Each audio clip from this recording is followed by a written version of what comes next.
The movie opens up in a maximum security penitentiary in Japan, where only the most notorious criminals are kept. Two guards are inspecting the cells one by one, and after a while, they come across the isolation cell, which apparently houses the most dangerous criminal in Japan, Suzuki. He is a middle-aged man who has been held captive for many years. After the guards leave, Suzuki smiles and takes out one of his teeth. A while later, the guards return to inspect the perimeter, but by this time, Suzuki is already out. One of the guards senses someone's presence and shows his torch around the place. However, Suzuki, showcasing his parkour skills, evades the light without making any noise. He then clings onto the wall until the guards resume their checking. Just then, the guards reach the isolation cell and realize that Suzuki has escaped. They immediately call for backup, and in no time, the place is surrounded by army generals. Meanwhile, we see Suzuki running through the penitentiary's roof while an alarm blares in the background. As he reaches a dead end, it suddenly starts raining and the movie goes into a flashback. 12 years ago, a new batch of prisoners is brought to a medium security penitentiary. Among those prisoners is Suzuki, who is serving a 10-year sentence. He is a shy individual who never utters a word and has a strange upside-down Mount Fuji tattoo on his chest. We also get to know that Suzuki is notorious for escaping prisons, as he has already achieved the feat thrice. The guards are well aware of this fact, but they are certain that Suzuki won't be escaping this time around. In the next scene, Suzuki is escorted to his cell, which is a small room with a ventilator at the top. He stares at the ventilator as if he has something in his mind. Outside, a guard talks to the prison warden, Mr. Kanamura, and assures him that they will take care of Suzuki. However, when he peeks through the door, he finds that Suzuki has already escaped. In no time, the penitentiary organizes a large manhunt to track down the runaway criminal. They make an elaborate point to circle the entire town, believing that the criminal is a genius, or maybe they're just idiots. But surprisingly, they find him within 20 minutes, without even breaking a sweat. For some reason, Suzuki was running straight through the train tracks. Later, he is brought back to the same cell, but this time, his hands are cuffed. That ought to do it. Meanwhile, when a guard peeks through his door, he finds that Suzuki has covered his head with a blanket. Enraged, the guard shouts at Suzuki to sleep with his head out, because he doesn't like playing hide and seek, but the latter doesn't listen. As a result, he is badly beaten up. The next morning, we see the warden going through records of Suzuki's previous incarcerations. After a bit of research, he finds a strange coincidence. Every time Suzuki escaped from a prison, he was caught at the nearby train tracks, almost immediately. At night, the warden, along with a guard, are on a routine checkup of the place. When they enter Suzuki's cell, they are taken aback to find that he has unlocked his handcuffs. The hot-tempered guard demands to know how Suzuki pulled off such a trick, but as usual, he remains silent. Because of this, he is once again punished. One day, Suzuki is seen playing with a small wire. He has somehow smuggled it inside his cell, and it is the same tool that is helping him unlock his handcuffs. To those of you who are thinking where he hides it, well, you know the answer. In the next scene, the warden leaves the prison to spend time with his family for a week. In his absence, the guards become complacent, and this gives Suzuki the perfect window to execute his plan. He takes out a roll of wire and tries unlocking the door with it. After a while, a guard finally arrives to inspect the place. When he peeks through the door, he notices that Suzuki has again slept with his head covered. However, this time he simply ignores it. Just then, we are shown that Suzuki is watching the guard from the ceiling. He has already escaped the cell, and now he is waiting for the right time to flee the building. When the guard leaves, he climbs further up until he reaches the top. He then punches a soft spot in the roof, makes a hole, and gets the hell out of the place. When the guards catch wind of this, they immediately raise the alarm. The warden also finds out about the escape and decides to return to the prison.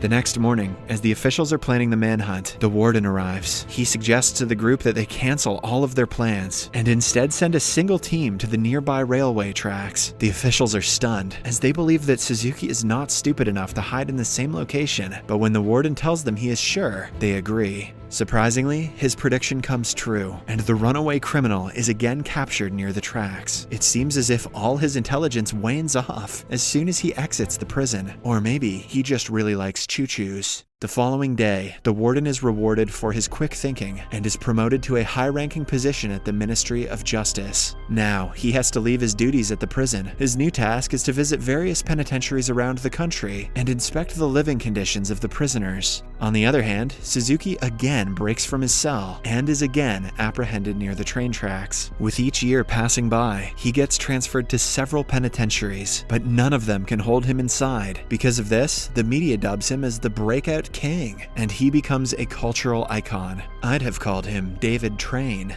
At one point, he becomes so popular that even the kids start idolizing him. Following this, the movie fast forwards by 12 years, where Suzuki is being transferred to the Central Penitentiary. This time, he is under strict surveillance, as a bunch of guards have been assigned just to look after him. Even his cell is a nightmare. It is entirely made of concrete and has several locks on the door. Here, we get to know that the cell is the same isolation cell that we saw at the start of the movie. As soon as the guards leave, Suzuki scans the entire cell and tries to find anything that can help him escape. One day, a guard arrives with food and places it inside Suzuki's cell. As he prepares to leave, Suzuki suddenly handcuffs him and tries to hurt him. As a result, the guard blows his whistle and calls for backup. In no time, several men arrive and beat Suzuki to a pulp. After he regains consciousness, he peeks through the small opening in the door and tracks the guard's movements. As he is doing so, blood drips from his face and soaks the iron bars. The next morning, the guards add a few extra screws in Suzuki's handcuffs, hoping that he cannot open it this time. Before leaving, they dish out another brutal punishment on him. In this way, Suzuki starts passing his days. He deliberately attacks the guards, gets beaten up, and soaks the iron bars of his door with his own blood. One day, the guards beat him up so badly that one of his teeth falls out. Surprisingly, Suzuki picks it up and starts smiling, as if he had planned it all along. In the next scene, Suzuki is seen drawing something on the wall with his tooth. When a guard arrives, he immediately places the tooth in its original position, inside his mouth. A few weeks later, Suzuki attacks yet another guard. This time, he crosses all boundaries and is given the ultimate punishment. They bring out a long chain, tie him up with it, and make him stand in a difficult posture. Days pass by, but he is still in the same condition. One day, in a shocking turn of events, Suzuki starts singing. It is finally revealed that he can speak.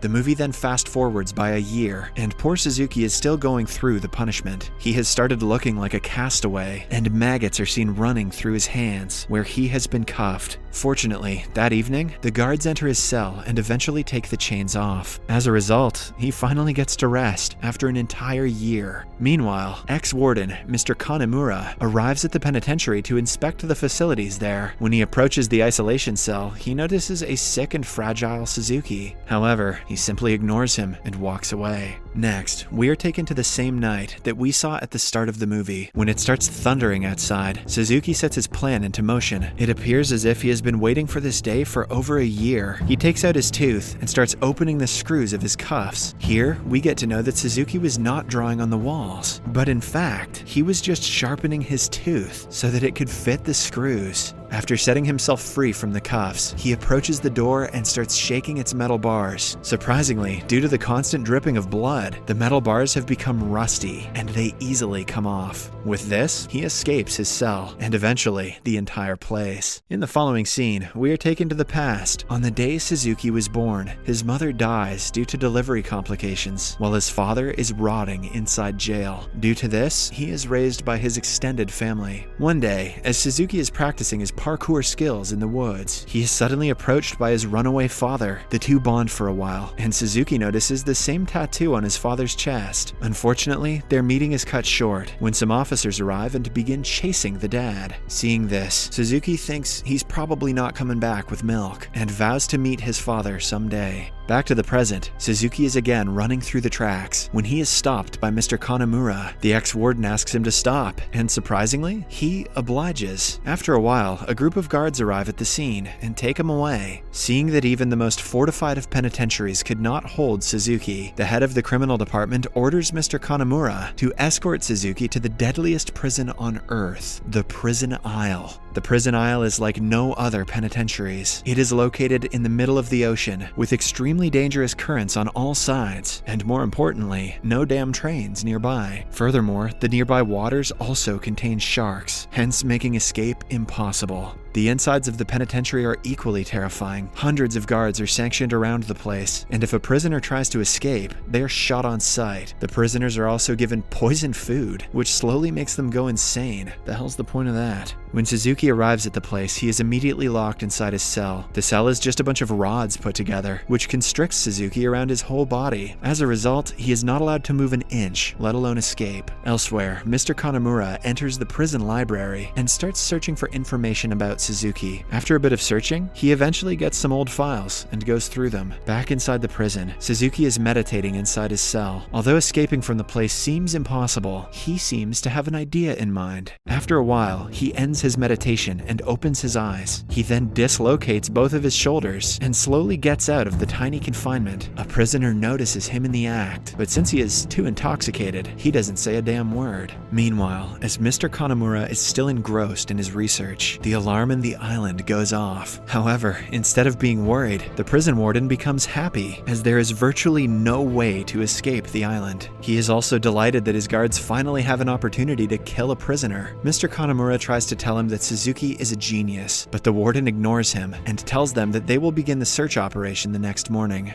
In the morning, several guards are dispatched all across the island, and each one of them is carrying a rifle. As the warden is briefing the rest of his men, Mr. Kanamura suddenly arrives and informs them that Suzuki is in fact looking for his dad, who is also incarcerated on the island. This surprises everyone, and here, the truth is finally revealed. It turns out that everything was Suzuki's plan all along. He deliberately got himself into prison and escaped each time so that he could finally reach Prison Isle. His main mission is to find his dad and escape with him. Elsewhere, Suzuki finally meets his dad, and the duo has an emotional reunion. Unfortunately, Mr. Kanamura, the warden, and a horde of other men are also arriving at the same location. Surprisingly, when they reach there, Suzuki and the old man are already gone. In the final scene of the movie, Suzuki takes his dad to the edge of the island, where he has a paraglider ready. The two board the glider and fly away from the place. Meanwhile, Mr. Kanamura tries interrogating an old man who lived in the same room as Suzuki's dad.